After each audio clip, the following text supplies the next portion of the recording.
은퇴 후 혹은 노후에 아무래도 외로움을 느끼게 되는 경우가 많으며, 특히 노후는요 혼자 있는 시간이 늘어나고 고독감을 느낀다거나 외로움을 느끼기 쉬운 시기일 수 있습니다. 이때는 강아지와 함께하는 것은요 굉장히 많은 장점을 제공하고 있는데요, 하지만 좋은 점만 있을까요? 고려해야만 할 것들은 어떤 것이 있을까요? 저는 수의사 윤쌤이고요. 오늘은요 여러분이 은퇴 후에 강아지를 키운다면요 얻을 수 있는 장점과 단점, 그리고 고려해야만 하는 것들에 대한 이런 이야기를 한번 해보도록 하겠습니다.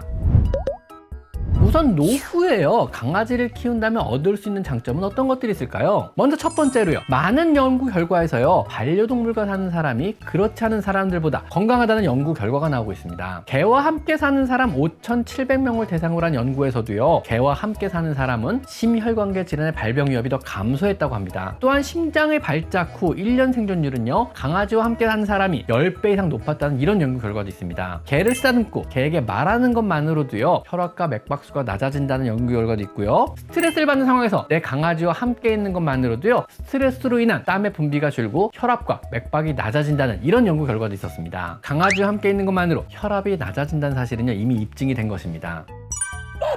두 번째로요, 반려동물과 함께 한다는 것이요 우울증을 예방해 준다고 합니다. 강아지는 우울증에 걸리기 쉬운 노인들에게 아주 좋은 치료사 역할도 가능합니다. 활달한 성격의 강아지는요 오래전부터 우울증 예방이나 치료에 아주 좋은 매개동물로 자리 잡고 있었습니다. 정신의학자 아론 캐처는요 주인과 반려동물은요 참견하지 않으면서 공감을 해주는 환자와 심리치료사 간의 관계가 굉장히 유사하다고 표현을 했습니다. 강아지와 함께 하면요 은퇴 후의 무력감이나 고독감을 많이 줄여줄 수 있는 겁니다. 강아지는 언제나 비판 없이 말을 들어주는 최고의 대화 상대이며, 여러분의 늦은 귀가에도 묵묵히 기다려주는 굉장히 좋은 가족이고요, 말대꾸나 혹은 반항하지 않는 좋은 자녀이기도 한 것입니다. 세 번째는요, 강아지는 사회적 고립을 줄여주는 매개체로서 역할이 가능합니다. 요 근래에는요 노년층의 사회적 고립이 굉장히 큰 문제가 되고 있습니다. 강아지를 키운다면요 이 고립감을 줄여줄 수 있는데요, 낯선 사람이나 지인 사이의 대화를 유발하는 이런 역할에서 어색한 인간관계를 연결해주는 이런 역할을 하고요, 실제 이웃과 혹은 동료와 이를 매개로 보다 밀접한 관계 유지가 가능하다고 하는 것입니다. 무언가 공통 분모가, 공통 관심사가 있다는 것은요 더 이상 낯선 사람이 아닐 수도 있기 때문에 그렇습니다. 인스타그램 같은 SNS에 강아지 사진을 올리는 것만으로도요 같은 관심사를 가진 사람과 관계 연결이 가능합니다. 이 외에도요 반려동물을 키우는 노인이 그렇지 않은 노인보다 신체적으로 더 젊으며 정신건강에도 도움이 된다는 이런 결과는 굉장히 많이 나오고 있습니다.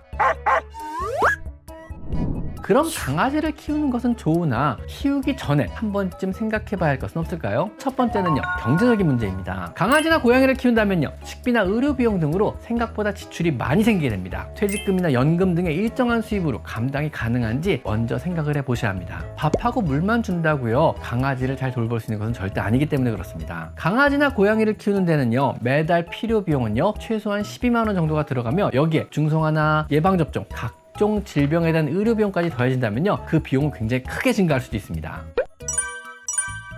두 번째로요, 누군가 돌볼 대상이 있는 것이기 때문에 외출이나 여행이 힘들 수도 있습니다. 여행을 다니는 노후를 계획 중이라면요 동물을 키운다는 것은요 누군가의 도움이 반드시 필요한 일이 되게 됩니다. 혹은 여러분의 건강상의 이유로 자주 병원에 입원을 해야 한다면요 역시 동물 키우는 것이 힘든 일일 수 있습니다.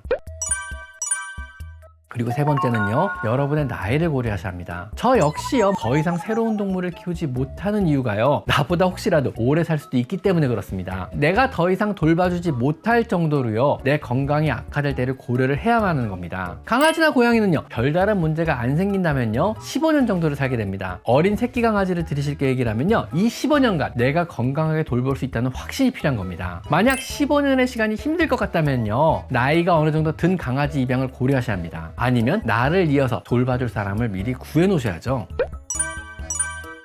네 번째로, 생각보다 이들을 잃고 난 뒤의 상실감이 클 수도 있음을 고려하셔야 합니다. 특히 노인분들의 상실감이 더 클 수 있는데요 우리의 삶은요 그리 길진 않습니다. 하지만 우리는요 유한한 삶을 생각하지 않고요 마치 영원히 살 수 있는 것처럼 죽음을 잊고 살아가게 됩니다. 하지만 내 강아지의 죽음이 혹은 나와 가까운 존재의 죽음이 죽음의 존재를 깨닫게 되고요 내 삶이 유한함을, 짧을 수 있음을 깨닫게 하는 것이고, 이것이 우리를 힘들고 굉장히 슬프게 하는 것 같습니다. 어느 정도 내 반려동물의 삶이 유한하다는 것과 함께 인생이라는 짧은 여행을 하고 있으며 언젠가는요 헤어져야 한다는 것을 어느 정도 생각을 하고 키우실 것을 추천드립니다.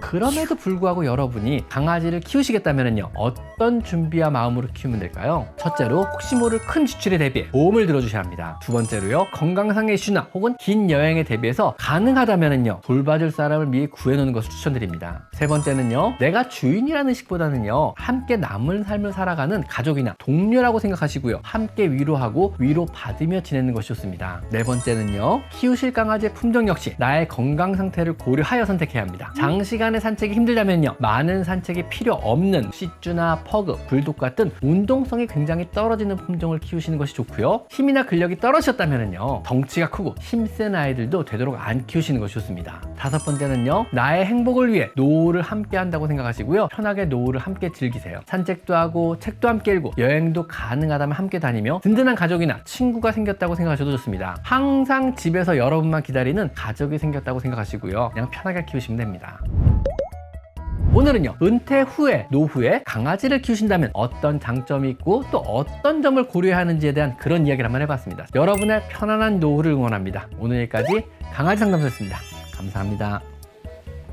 제 채널에 들어오셔서 이곳 스토어를 클릭하시면요, 제가 추천하는 많은 강아지 용품과 사료들을 확인하실 수가 있습니다. 제가 엄선한 믿을 수 있는 사료나 간식, 용품들을 모아놓았으니 참고하시면 많은 도움이 될 것입니다. 또한 PC로 제 채널에 들어와서 이곳 돋보기 모양을 클릭하셔서요, 여러분이 궁금해하는 관련 키워드를 치시면은요, 이미 제가 많은 영상으로 만들어서 아카이빙을 촘촘하게 해놨으니까 대부분의 여러분의 궁금한 점을 바로바로 찾을 수가 있을 것입니다. 혹시라도 여러분이 궁금한 게 생긴다면요, PC로 제 채널에 들어와서 이 돋보기 모양을 클릭하세요. 아셨죠?